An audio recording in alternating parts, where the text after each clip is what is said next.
Welcome to Beyond the Badge.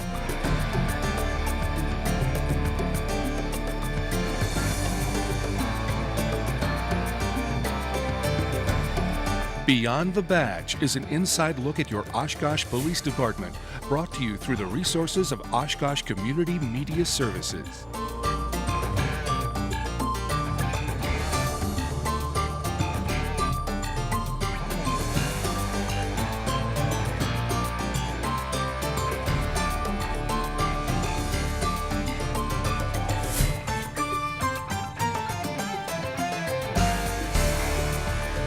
Welcome to this edition of Beyond the Badge. I'm Joe Nichols.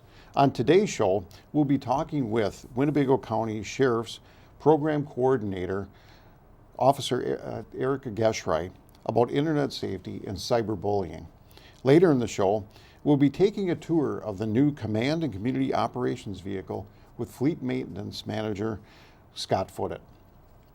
We thank all of you watching us on City Cable 10 and those of you listening to us on 101.9 WOCT. Erica, welcome back to the show. Thank you, Joe. Absolutely, and thanks for coming on today. And for those that do not know you, you've been a guest of the show before, but please tell us a little bit about yourself. Sure. Been deputy with the Sheriff's Office for about 12 years now. I'm assigned to the Patrol Division, where I'm the Community Programs Coordinator.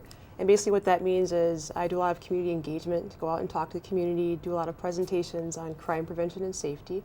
I'm also a member of our SWAT team and our tactical control team. Also an instructor for the department in various tactical things. Fantastic. Well, thank you again for being on the show. And we're going to talk about a very important topic, especially for kids. And it's about going on the internet. Because on the internet, you can talk to just about anyone you want to talk to. You can look up anything out on the internet that you want to, and it's a great piece of technology. But there are dangers on the internet. What are some of these dangers? I just want to start off and preface, like you said, the internet is a wonderful place to go, and I don't want people to think that it's all dangerous and you can't go on that, keep your children away.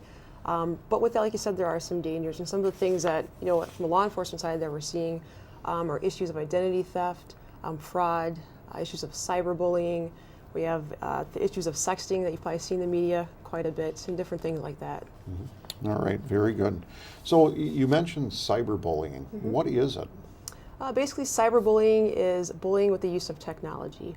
When you think about when we were younger, if you were a victim of bullying, basically it started at the bus stop all day during school, and then when you got off the bus, and then it was done. Kind of a safe haven at home. Unfortunately, with cyberbullying, it's a 24 hours a day, 7 days a week, constant harassment and bullying. With cyberbullying, let's say kids use a lot of images and messages, and it's a constant issue. The victim is constantly being harassed. It can be used through video gaming systems like an Xbox, PlayStation, computers, smartphones, anywhere where technology is involved is cyberbullying. Wow, that's interesting. You just think about the internet, nothing with the games. Right. So, well, you also mentioned sexting. What is it, and why are kids engaging in this type of activity? Okay, we've heard quite a bit about sexting lately in the media.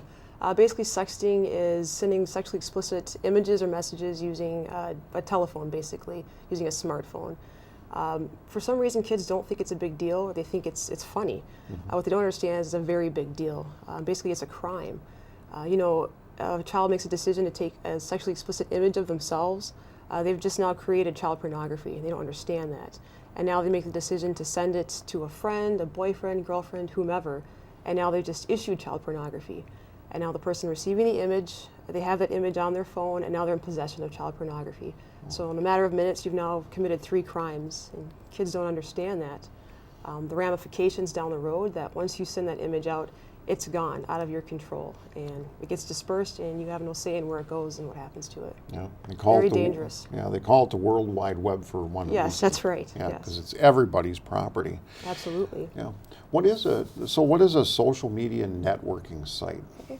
Basically, it's a way for the community to go online and communicate with each other. It's a way to stay in contact with friends and family, to meet new people online. Yep. Okay. All right. Can you name a couple of those sites? Oh, sure. One of the more popular ones a lot of people have probably heard of is Facebook. Okay. That's a pretty common one. I like to say more of our generation likes to use Facebook. Okay. There's things like Instagram where you can take photographs and send them out and share it with friends or anonymous people that you don't know if you're not careful. Okay, very good. And what is the downfall when you're using these kind of social Sure. sites? A lot of time there are privacy settings on most social media networking sites, but people don't have their settings on there correctly. So now you're sending out various images to people you don't know, and again, kind of like sexting, once that image is out there, it's out of your control. You're meeting people you don't know online. People are anonymous. You know, one of the things I like to do in the schools when I'm talking to the fifth graders is I'll ask them, how many of you have a Facebook account? And usually a third to half the class will raise their hand. And then I'll ask them, well, how old do you need to be to have Facebook? And they'll say 13. So then I explain to them, well, now you just lied about your age. Is it possible someone else is lying about who they are? So that kind of hits home with them. It really does. And kids won't be thinking about that the first thing. No. Not at all. And you mentioned some of the popular sites, but you know, there's apps also. What are some of these sites and apps that the kids are actually going to? Okay. I had mentioned Facebook, but that's kind of turned into more of the older generation on Facebook. Kids are kind of shying away from that. Some more popular for kids now are Twitter. A lot of the younger kids like to go on Instagram, just that is like a photograph website or an app where you can take pictures and share it with your friends and family. Snapchat's another big one. Okay. And the way that one works is you take a picture of yourself, send it to a friend or anonymous, and it's supposed to stay up anywhere from 3 to 10 seconds and then delete itself. But the problem with that is you can take what's called a screenshot and save that image. And so that's kind of an issue with that app. Oh, wow. So there's something actually wrong with Snapchat. I've heard of that Essentially, before. yeah, if you're not careful, yes. Yeah. Jeez. Okay. And so, you know, the kids are online a great deal of the time. What are some of the common mistakes that they may make when they're online? Sure. One of the bigger ones that we see is they're sharing way too much information online.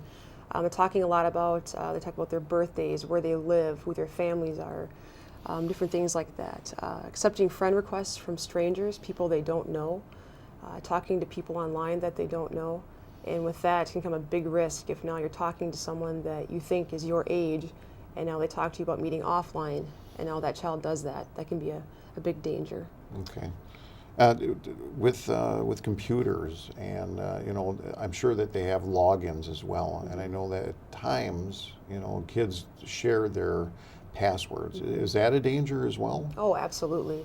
You'll find kids sharing their passwords with their friends sometimes, and now you think of two friends that they get into an argument or a fight, and now they're no longer friends, and that person hacks into their app or social media site and starts doing things that they shouldn't be doing. That could be a big problem. Okay, so don't share your passwords out there, kids. No. Okay.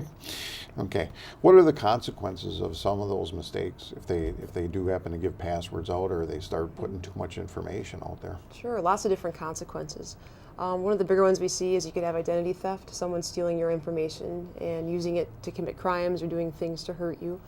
Again, if you share too much information, now someone could possibly know where you live, who your friends are, you know, where your family lives, who your family is, and things like that. Lots of big dangers. Absolutely. You know, and parents, I mean, it's you know, parenting is hard enough nowadays, but some that might not even think about all these things that we're talking about. What can parents do to keep their kids safe online? Sure.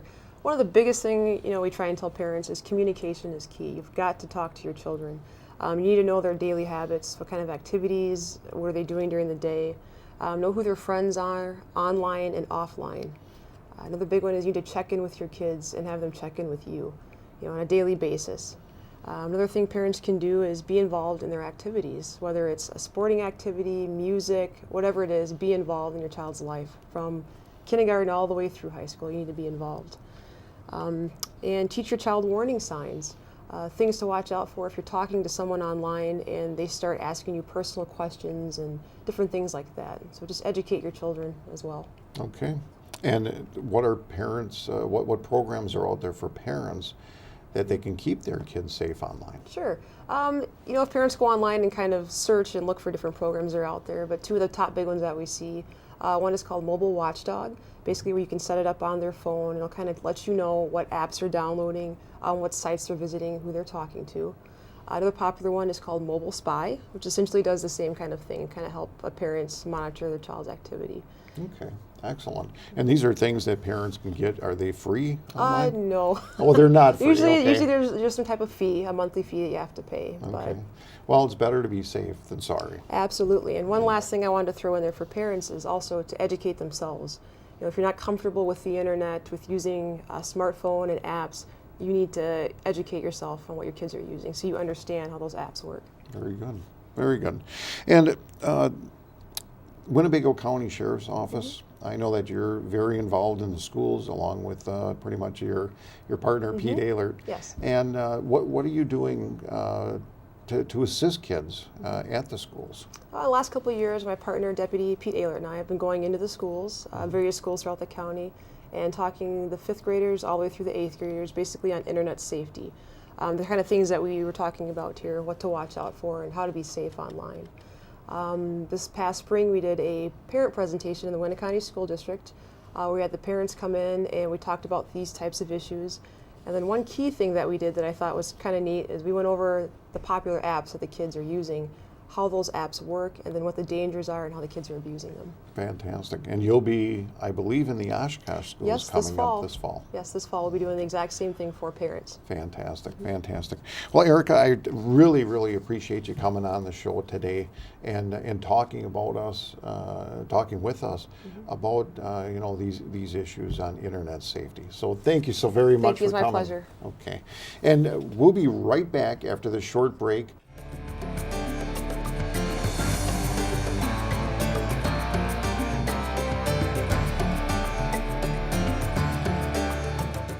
I am online.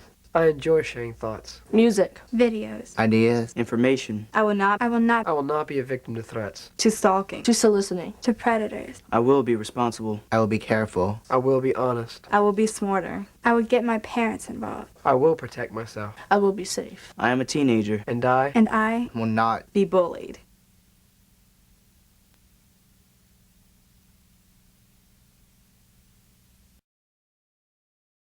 It's not just what you say, it's how you say it. Respect is at the heart of civility, and it's a two-way street. If you want to get respect, you've got to show respect. So be the first to show it. Honor other people and their opinions, especially in the midst of a disagreement. Speak your piece and show respect. The Oshkosh Civility Project is a community-based effort. More information at oshkoshcivilityproject.org. Want to know what's happening in local government? Stay in the know with City of Oshkosh government meetings, live on TV, City Cable 10, online at oshkoshcommunitymedia.org, and on community radio WOCT 101.9 FM. Miss the live coverage? No problem. Catch replays on City Cable 10. Stream online from oshkoshcommunitymedia.org or visit youtube.com/Oshkosh Community Media Services.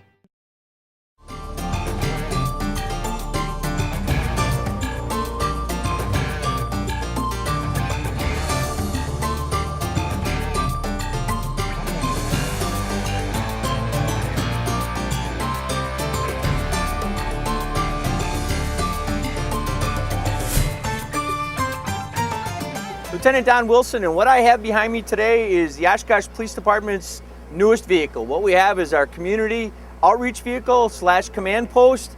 We just took delivery of it probably about a week and a half, 2 weeks ago. We're getting used to it, learning some of the things that it can do, but I'm going to kind of show you around and talk about it a little bit. We'll start outside here, give you an idea of what you're going to see in the community over the next couple of years.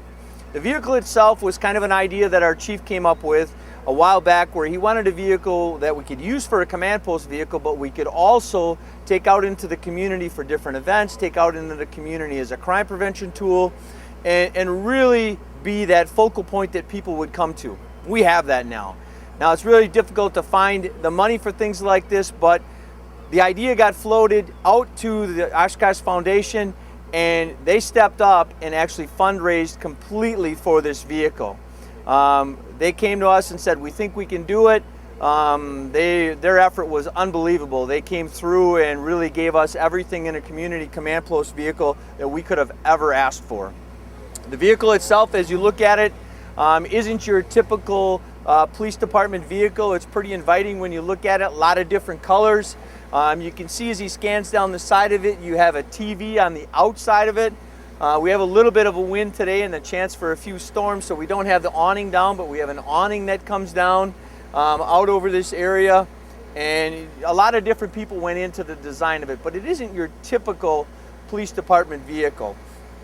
You can see when you compare it to our squad cars, which are just over to the left over there. Squad cars are the black and whites, they're your typical vehicles, and then you look at the community outreach / command post vehicle, and it has a completely different look to it. A real inviting look, hopefully for kids, neighbors, whoever it is, wherever you're gonna see it. We're gonna go inside, we'll take a look around as we walk inside. So as we step into the vehicle, some of the technology in this vehicle is absolutely incredible. The way I look at it as a lieutenant on the day shift, I'm able to do my job completely out in this vehicle at any time, the same as I would when I'm in the building. Our officers will have that same ability to go into this vehicle. They can do reports, they can look up information. The computer terminals that are in here all have the same abilities as a normal squad car would. So as we look around, we have stations back in the vehicle, different workstations. You can see Chief Groyle on that computer. And the neat thing about this computer is whatever's on this computer, we can just plug a cord in, and whatever's playing here will play outside also on the TV screen outside. So we can run different videos. We can be at like a bike safety event. We do little mini bike rodeos and helmet fitting things, and we can have a video going while we're doing our instruction underneath that awning, and that video can be running on that TV. We also have different workstations in here. Right now you can see the one workstation number 3. That one has a live feed of weather on it, and the neat thing is this computer, when plugged into this spot, actually when we move forward in the truck, you're going to see it has the ability to forecast it up there. We're on a screen up front. We're going to be able to see what the weather is, and in, let's say, a weather disaster or something like this where this command post would be used, we really would have the opportunity to have that right there in front of us. A lot of different things in here. Obviously, when you start looking at police department vehicles, our normal radios, things like that, lots of storage areas. It's really built to be used. This vehicle is going to be used for our special events. Some of the things we've already had it out on, we've been down at Rock USA. It was down there the entire time. The farmers market down on North Main Street, we had it down there, got a great response. People that came and toured through the vehicle and took a look at it, and we start coming up with different ideas of where we're going to use it. As we do those things though, it's going to surprise people when this vehicle is all of a sudden parked in your neighborhood. When it's parked in your neighborhood and 2 or 3 officers get out of this vehicle and they work out of this vehicle for the day. This is their office and it's parked right in front of your house, and we get a chance to get out now into a neighborhood and talk to people and really get one-to-one with people. Maybe even have them in here for a cup of coffee, because you can't have any police vehicle without coffee. And we have that up here. We have a nice microwave in here, a little bit of water that we can have in here so we can do different things like that. Small refrigerator. So some of the basic things, if we want to have a small neighborhood meeting in here, we would have the ability to have a cold bottle of water or something like that. I can see this being out. National Night Out is August 5th, and National Night Out is a night where we're going to go to a lot of different block parties. We can take this vehicle there, and if somebody needs something heated up, we can take care of it right with our microwave right in here. So a lot of different uses, but a lot of people hopefully on that night will get a chance to tour through it. One of the impressive things for me, in 2014, the technology that's out there for a vehicle like this kind of goes beyond sometimes what we understand. We're there. We have technology in this vehicle that it's going to take the officers time to learn to use it properly. You can see the computer bays that we have as we move forward in the vehicle. Some of this stuff that's in here are only the IT people would understand, but the neat thing is it allows us to do a lot of things. As we move forward into probably the second half of the vehicle in the front of it, this is really what I would call the command post area of the vehicle. If we're going to use this as a command post, you look at the different screens we have. I talked earlier about the computer back there that had the live weather feed on it. Well, that's running right up here, so anybody seated in this area is going to see the live weather feed.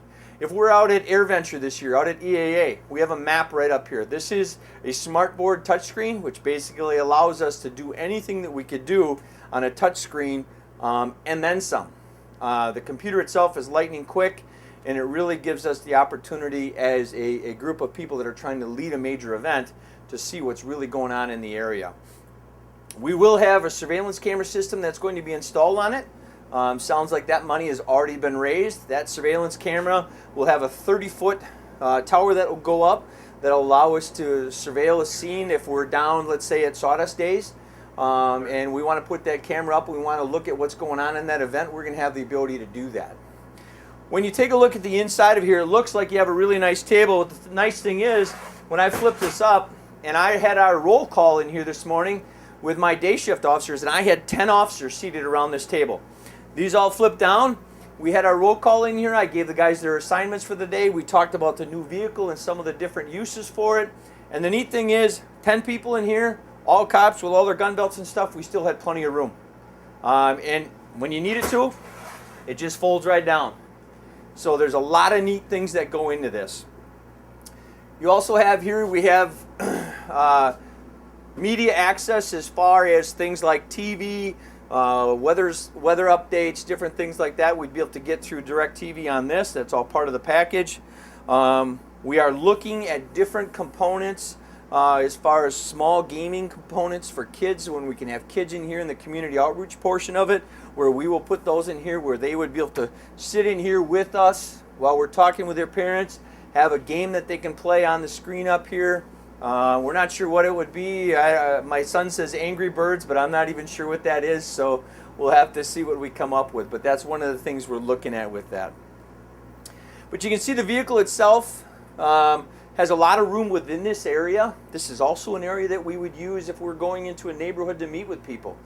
Being able to bring a portable meeting room out to a neighborhood, pretty neat event when we can do that. Now, some of the things as we start talking about where are we going to use this, where are you going to see it?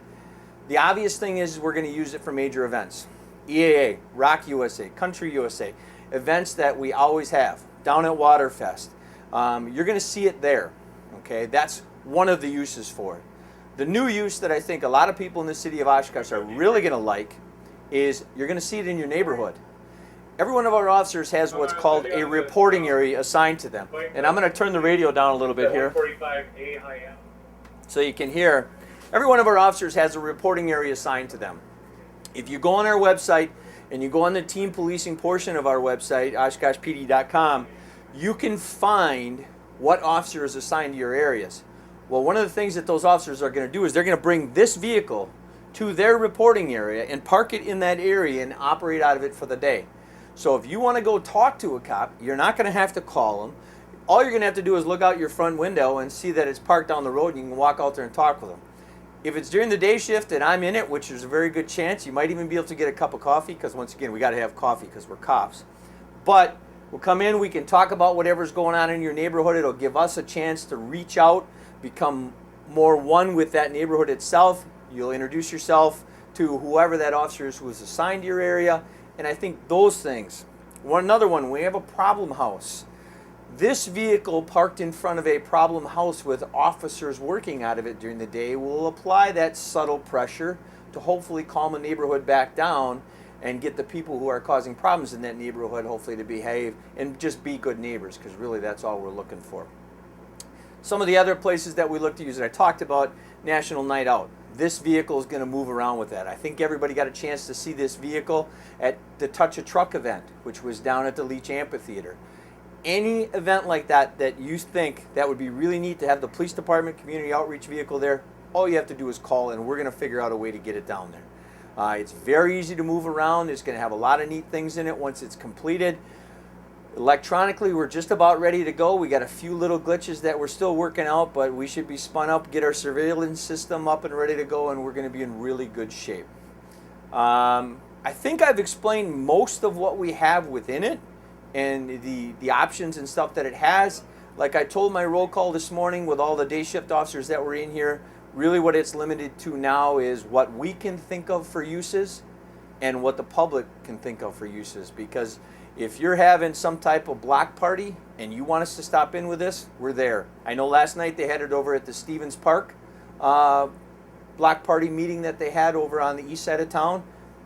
That's what this vehicle is for. It's for us to get out to you, get more in touch with you, and bring this vehicle out and show you some of the things that it can do and help us have a better relationship. That's all I got today. Thanks.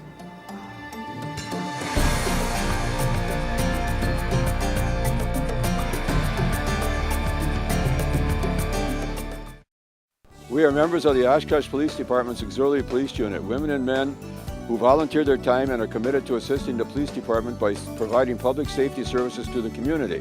Auxiliary officers are trained to respond and assist in the areas of traffic direction, crowd control, security, and a wide variety of other public safety assignments. If you have an interest in law enforcement and have the ability to make a time commitment to help improve the quality of your community, please visit our website for an application or call the Oshkosh Police Department for more information. Slow down. Slow down and move over. And move over. When you see lights, Vests. Or reflectors. Please, give us some room. Slow down and move over. when you need us, We've got your back. You have ours. You got our back? You got ours? You got our back? Please, slow down. And move over.